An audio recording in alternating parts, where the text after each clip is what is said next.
YSR Congress party రాష్ట్ర BCCL కార్యదర్శిగా నియమితులైన సిహెచ్ హరిబాబు యాదవ్ కు పలువురు శుభాకాంక్షలు తెలియజేశారు. నెల్లూరులోని యాదవ యువజన సంఘం కార్యాలయంలో ఆయన సత్కారం చేశారు. తనకు పదవి వచ్చేందుకు సహకరించిన నెల్లూరు ఎంపీ అధాల ప్రభాకర్ రెడ్డికి ఈ సందర్భంగా హరిబాబు యాదవ్ ధన్యవాదాలు తెలియజేశారు.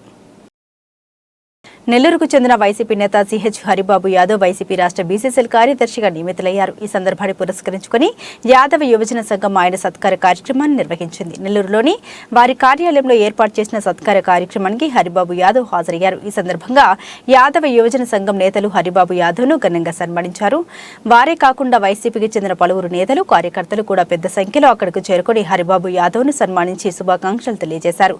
అనంతరం హరిబాబు యాదవ్ మాట్లాడారు. తనకు పదవి వచ్చేందుకు సహకరించిన నెల్లూరు ఎంపీ అధాల ప్రభాకర్ రెడ్డికి ధన్యవాదాలు తెలియజేశారు. రానున్న ఎన్నికల్లో జగన్మోహన్ రెడ్డి మళ్లీ సీఎం అయ్యేందుకు శక్తివంచన లేకుండా పనిచేస్తారని తెలిపారు. ఈ కార్యక్రమంలో వైసీపీ బీసీసీఎల్ మహిళా విభాగం సంయుక్త కార్యదర్శి Padmaja Yadav, AMC vice chairman Otturu Sudhakar Yadav తదితరులు పాల్గొన్నారు.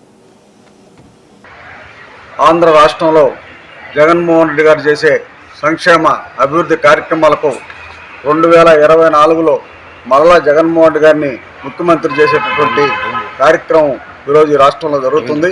ఎక్కడ చూసినా కూడా బలహీన వర్గాల ప్రజానీకం అందరూ కూడా జగన్మోహన్ రెడ్డి గారే మరలా ముఖ్యమంత్రి కావాలి, ఈ రాష్ట్రంలో పేద బడుగు బలహీన వర్గాలు బతకాలంటే జగన్మోహన్ రెడ్డి గారి నాయకత్వం అవసరమైనటువంటి పరిస్థితి ఈరోజు 100% మంది ప్రజల్లో ఒక బలమైనటువంటి ఆలోచన ఉంది. అందుకే మరలా ఈరోజు రాష్ట్రంలో జగన్మోహన్ రెడ్డి గారు ముఖ్యమంత్రి అవుతారు. ఈ ఉమ్మడి నెల్లూరు జిల్లాలో 10కి 10 వైఎస్ఆర్సీపీకి మరలా వస్తాయి. ఈ రాష్ట్రంలో వైఎస్ఆర్సీపీ ప్రభంజనం ఈరోజు బలంగా వీస్తూ ఉంది. అదేవిధంగా నెల్లూరు రూరల్ నియోజకవర్గంలో ఆదాల ప్రభాకర్ రెడ్డి గారు దాదాపు 40,000 ఓట్ల మెజారిటీతో గెలిచేటటువంటి పరిస్థితి ఈరోజు ఉంది.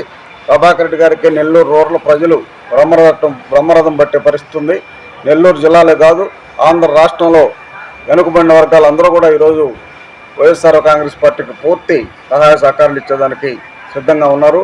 వారికి మనం పార్టీ తరఫున మేము కూడా గట్టిగా అన్ని జిల్లాలు, ఈ నెల్లూరు జిల్లాలో ముఖ్యంగా నెల్లూరు రూరల్లో కష్టపడి తిరిగి పార్టీ పటుత్వం కోసం, పార్టీ గెలుపు కోసం ఖచ్చితంగా కృషి చేస్తామని ఈ సందర్భంగా మనం చేసుకుంటున్నాం.